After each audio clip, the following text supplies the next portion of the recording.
Hi, today we're reading from the Jesus Storybook Bible that is written by Sally Lloyd Jones. And today's title is The Sun Stops Shining. And this is the story of the Crucifixion coming from Matthew chapter 27 and Mark chapter 15. So you're a king, are you? The Roman soldiers teased. Then you'll need a crown and a robe. They gave Jesus a crown made out of thorns and put a purple robe on him and pretended to bow down to him. Your Majesty, they said. Then they whipped him and spat on him. They didn't understand what they were doing. They didn't understand that Jesus was the Prince of Life, the King of heaven and earth, who had come to rescue them. The soldiers made him a sign, "Our King," and nailed it to a wooden cross. They walked up a hill outside the city. Jesus carried the cross on his back. Jesus had never done anything wrong, but they were going to kill him the way criminals were killed. They nailed Jesus to the cross. "Father, forgive them," Jesus gasped. "They don't understand what they're doing." "You say you've come to rescue us," people shouted, "but you can't even rescue yourself." But they were wrong. Jesus could have rescued himself. A host of angels would have flown to his side if he called. "If you were really the Son of God, you could just climb down off that cross," they said. And of course they were right. Jesus could have just climbed down. Actually, he could have just said a word and made it all stop. Like when he healed that little girl and stilled the storm and fed 5,000 people. But Jesus stayed. You see, they didn't understand. It wasn't the nails that kept Jesus on the cross.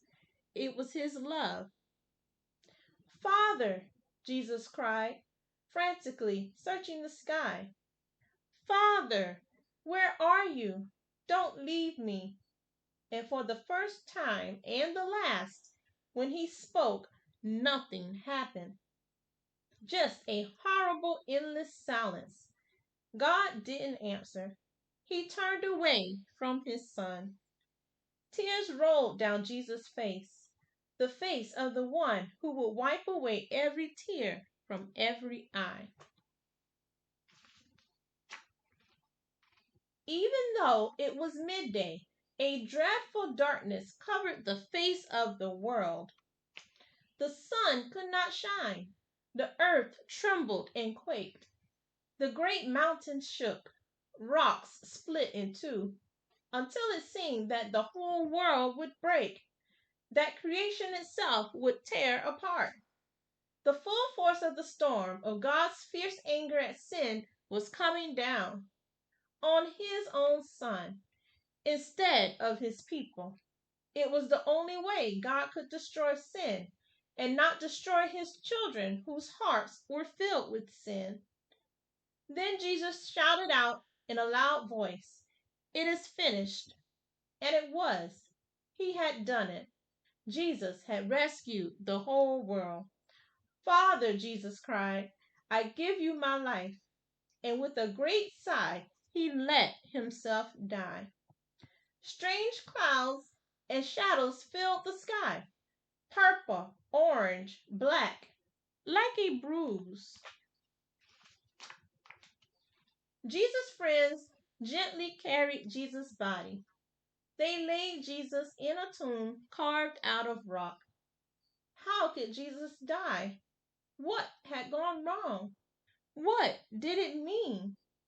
They didn't know anything anymore, except they did know that their hearts were breaking.